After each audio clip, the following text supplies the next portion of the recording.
most of us, pagod na. Sobrang pagod na. Na yung tipo bang pag gising mo pa lang, wala ka pang naumpisahan, pagod na yung nararamdaman. But we don't have a choice but what?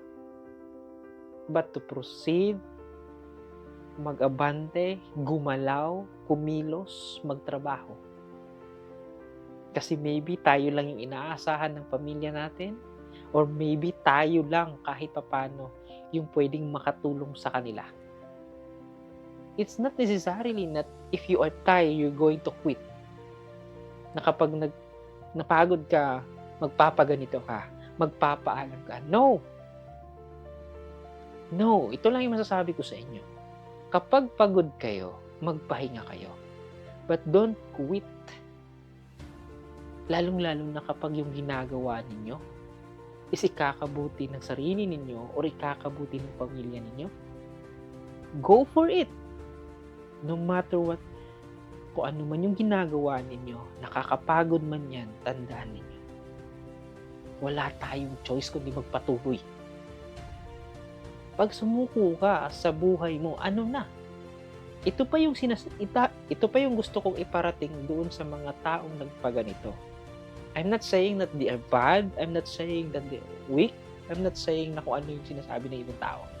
But what I'm saying is, or what is I'm asking is ito. Kapag napagod kayo at nagpaganito kayo, sigurado ba kayo pag nawala kayo sa mundo at yung mundong pupuntahan ninyo is hindi ba nakakapagod? That you are willing to take your life para what? Ang iniisip natin makapahinga kapag nawala tayo. But the question is, are you sure? Are you sure na kahit papano, na pag nawala ka sa mundong ito, hindi ka mapapagod doon sa kabila kung saan yung mundo na pupuntahan mo? Sigurado ka na ba? Because if not, you don't have a choice. But what? Lumaban ka. Magpatuloy ka. Because baka tinitest ka lang at yung opportunity na mas maganda, darating na. Kasi bawat opportunity na meron tayo, ito lang yung nare-realize ko. If you want something, kailangan mo siyang paghirapan.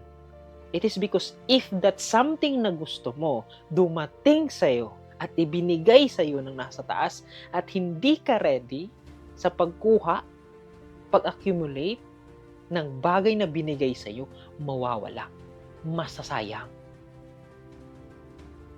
Masasayang.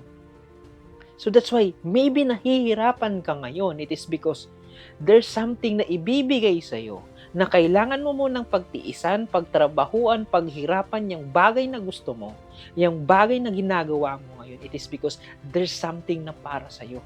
Na pag dumating at binigay sa'yo, kayang-kaya mong hawakan, kayang-kaya mong i-handle. Rather than na hiniling mo, binigay sa'yo, pero yung kapasidad mo, hindi pala kaya. At mawawala at masasayang lang yung opportunity binigay ng nasa taas sa'yo. So it's okay na mahirapan. It's okay.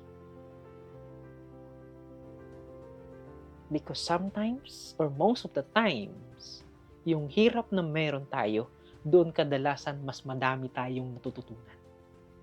Na kahit papano, yung bagay na sobrang hirap na pinagdaanan natin, kadalasan yun yung nagbibigay ng katuturan, ng talino, ng lakas.